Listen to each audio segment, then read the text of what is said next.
Alright everyone, welcome back to another Star Wars Galaxy of Heroes video with Fat Phil. We're going to be a little quiet because right now my toddler is asleep right over here on the couch. My wife took the baby upstairs and so toddler fell asleep on the couch, so I am going to be super quiet while I'm down here. But I had an idea for a video, so we're going to kind of do a FAQ, but instead of just focusing on a couple of topics and spending more time, I want to answer a bunch of questions that I don't want to say like quick fire, but that we won't take as much time for each question, but I'll still get to some of these that I'm seeing in the comments over and over again, guys. Let's get into our list. Before we do that, I want to take a moment and say that I was very proud of something I saw in the comment section where somebody said that I was a whale. And I am more than happy that you think that I'm a whale based on the characters that I have. That if you think this account looks like somebody who's a whale, more power to you, and that reflects well on me, I guess, that I've been able to build a pretty decent account, so I take that as a compliment. um, Whether you spend money or not, I really don't care. It makes zero difference to me and my life whether or not you spend money in the game, and whether I spend money or not should have no impact on your life either. So I want to get that out there, guys. You know how I feel about those things, so let's dive into our list. All right, first thing, Revan Reborn. Everybody loves to talk about this. When are we going to get Revan Reborn, GL Revan, whatever? When this happens, I think there'll be some other things to happen in the game first. The reason I struggle, with this is that if he comes into the game and he's a neutral galactic legend, what team is he going to encompass, right? And then on that same side, are we going to get characters like Lord Scourge, Mitra Surik, Emperor Vitiate? You start getting into all those different characters that were in that Revan book. So I think that to get Revan Reborn, there's a lot more steps that need to happen. We're not knocking on the door of Revan Reborn. We're a long way away from him. So I know people want to see it. Right now, I don't see it in the cards. I think they've got 40th anniversary of Return of the Jedi on the mind. I think the Malgus ship is coming, so they've got some plans. They just need to get there. Starkiller. So this is one, other versions, I've even brought this up before. I think this would be similar to the whole, Revan Reborn situation, that there'd be signs that this was coming. I would love to see two other versions of Starkiller. I think one sort of matching along his path, right? This is the way to release neutral characters, is those characters who've gone from dark side to light side, that in the middle, right in the middle of his journey, he's definitely more of a neutral character where he's still not necessarily good, but he's not dark side, but he's not really on the light side either. He's kind of just existing in the middle, making decisions that really only impact himself. If you guys know Starkiller, whether you played Force Unleashed or if you've gone as far as I have, where you've read both books diligently, you'll hear some of the parts where he's, there's a part where he's on Kashyyyk, and it talks about how, he's calm and, using, a blue lightsaber. Was it blue or green? I can't remember the color. I think it was blue. And then and then it talks about how he lets his anger out at one point, and so he was just kind of flirting in the middle. He was neutral. And then I think obviously at the end of that of that game, if you guys haven't seen it, spoiler, there's two endings, so I won't spoil which one is the canon ending, but there's an ending where he could end with the light side, and I think that would be a really cool version of Starkiller. Again, I think there'd be hints that was coming through releases of characters like Proxy, Juno Eclipse, Ram Koda, and I'm sure there's some others that they could throw in here. All right, lifters when. So we've got Master Luke, we've got Supreme Leader Kylo Ren, and we have Sith Eternal here. When are we going to get lifters? If I had to put in order of the lifters they're getting, I think Cal Survivor is supposed to be the lifter unit for Jedi Master Luke. Just the way that they were reading it, seems like he's going to be a boost to Jedi, and that's going to be a lifter unit for Jedi Master Luke. I don't know how I feel about that. I don't know that Jedi Master Luke necessarily needed one because Jedi Knight Luke is there. But, if Cal's going to be that lifter unit, then, yippee, right? Cool. Kylo is an interesting one. I think Kylo's pretty okay, but if they gave him a lifter unit my hope would be that you wouldn't need the, like, you kind of lose that, Night Sister Zombie, DACA kind of move away, and that you have a more consistent First Order team, whether that's with Admiral Pride, Snoke, some of those other characters coming in, that they need to find a way to fit them in the squad, and I think that's part of the problem with Kylo. And then with Sith Eternal, I don't know. They should have had one a long time ago for him. We've been waiting and waiting, and it's you're almost wondering if they're waiting for people like me to have an impact on you guys, where nobody farms Sith Eternal anymore, and then boom, Lifter comes out and he's amazing. That's probably what's going to happen.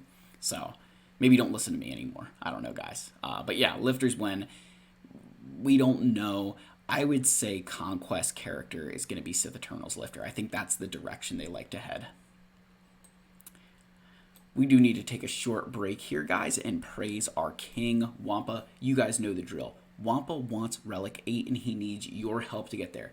If you want Wampa to get to Relic 8, guys, all you need to do, this is free, right? We're not asking for daily donations. We're not, there's not a little donation tracker down there at the bottom. I'm just asking for subscribes, guys. Smash that subscribe button. Leave a like and leave a comment, guys. I'm going to try and do a few more live streams, here and there when I've got some time. So make sure that you hit that notification bell if you guys want to join in on the fun. It was really cool to get the live stream. I don't know if they'll all be super, super long. Some of them may just be GAC. So, again, we'll kind of work that out as we go along, guys. But special live stream when Wampa will hit Relic 8, guys. We'll do that all live in front of you all. We can laugh, cry together, and then I don't know what else I don't know what we'll time it with. But yeah, there'll be a special live stream. All right, Relics Easier. So a lot of people ask, like, are they going to make Relics easier, give us more mats, give us more materials? I don't think so. They just did the gear changes where they, doubled the amount of core gear we're getting, which was meant to make getting to gear 11 easier while ensuring that the relic process stayed the same. And I think that was a good change. I think that that's actually made relics easier as it is because you can focus more on them. I understand where people are coming from, that especially going from like Relic 5 to, say, Relics 8 is a difficult task, right? It really is. That's a lot of resources. But in that same breath, we have to recognize that in terms of like the relic process, it really hasn't changed from where it was. So it's only getting easier as they've added in more and more rewards. So kind of keep that perspective that yes, there's more characters, but there's more ways to get those rewards. So I want to make that known. I don't want you guys thinking that like the progression in this game is bad. I actually think they do a pretty decent job of progression. That, there's a few ways that I think they could make some updates, but like there's nothing egregious, right? Like, I have my moments, but there's nothing egregious right now.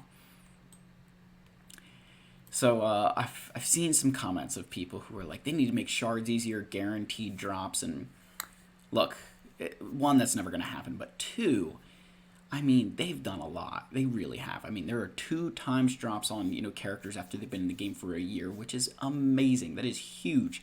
And that makes farming characters that much easier, that much faster. The speed at which I'm able to get characters to Relic 7 now is phenomenal, right? It really is. I get there a lot faster. I don't think they need to switch to guaranteed drops. They're even going out and putting characters on the same node for certain farms together. You go in and look at your hard nodes here. Right, guys? They just did this one the other day with the Tusken Chieftain update where you've got, where's it at? Is it on 2 or 4? I know it's on here somewhere, guys. Here it is, yeah. They just put First Order Stormtrooper and Sith Trooper together for Supreme Leader Kylo Ren. That's amazing. You've got Grief Karga and IG-11 for Beskar Mando on the same node. There's another example in here somewhere of characters sharing a node. Where's it at? There it is. You have the Zalbar Mission Val on a node together.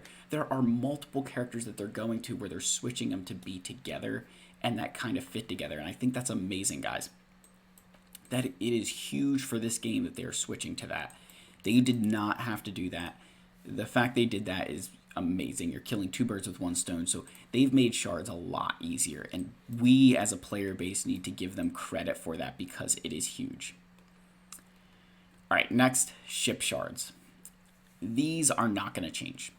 there are not enough ships in the game compared to characters that they can do double drops, that they can make some of them more accessible, right? That's not the way ships are intended. The advice from a player who's been in this game a long time, you should always be farming ships. They're going to take you longer than characters. It's just the way they work. You look at the number of ships in this game, and there's really, you've got, outside of capital ships, I think there's,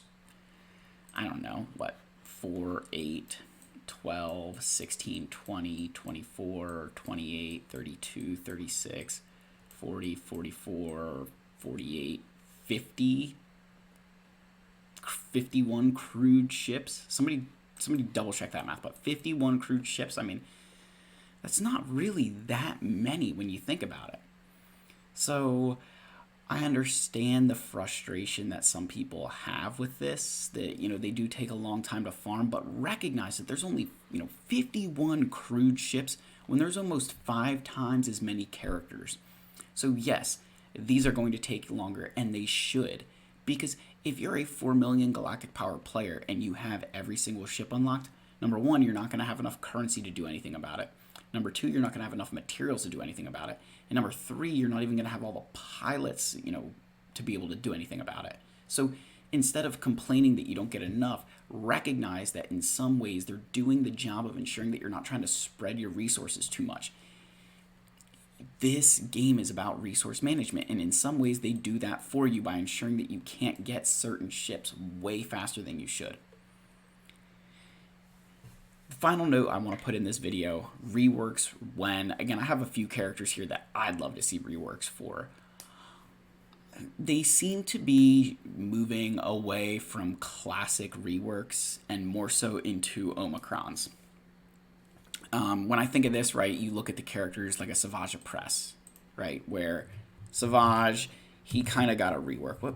Couldn't even type there. SWOGH, he didn't get a rework. He just got, an Omicron for GAC. Treya, same thing. Darth Sidious is another example, right, where he's got a, gosh, I can't type today, where he's got his Omicron for Territory Wars. There's a couple of characters, Rebel Officer Leor Organa, where they're getting these, reworks for a specific game mode. And I think that's the direction they're heading. I don't mind Omicrons as a way to use characters because they're getting more and more, you're getting more of them. They definitely seem to, every character's going to have Omicron abilities now. This is the way that it was with Zetas, that when they first came out, it went on a couple of characters, then every new character had those Omicron abilities, and so on down the line. I think that's the way that they're heading with Omicron abilities, and I think eventually they're going to become just as common as Zetas. And that's fine, right? I think Omicrons have been a great addition to the game. I think they're what Datacrons should be. Yeah. Omicrons are what Datacrons should be. Like, Datacrons don't need to exist because we have Omicrons. Yeah, guys, maybe that's the video, right? No, but I think that, reworks for these characters, that they'll just get Omicron abilities. What I'd be curious about is if they'll start releasing Omicrons, some have a leadership for Grand Arena, and then some have a unique for Territory Wars or something. I'd be curious to see something like that. I think that would be a direction they could head. Thinking of character, obviously somebody like Darth Vader. You could make his leadership a Territory War Omicron, and then his no escape a Grand Arena or something. That you make sure that there's multiple levels to that character, so that way you could say, hey, here's an Omicron for GAC, here's an Omicron for Territory Wars. Pick which one you want. I think that would be pretty cool. Again, that's not going to work for all characters, but I think for some characters that could add a layer of complexity to say, hey, go get Darth Vader, equip 2 Omicrons, and now you've got one for Territory Wars, and you build a character for Grand Arena. I don't know, guys. That's the video. Let me know what your thoughts are down below. As always, smash that subscribe button. Leave likes, leave comments, guys. We're going to leave it off with our King Wampa. We're going to leave it off here. Yeah, thanks for joining this episode of whaling, I guess. I don't know, right? I guess I'm a whale now because somebody put it in the comments. I guess that's the way this works, right? You guys let me know what you think. I love all of you. May the force be with you. I'll see you guys in the next video. Cheers.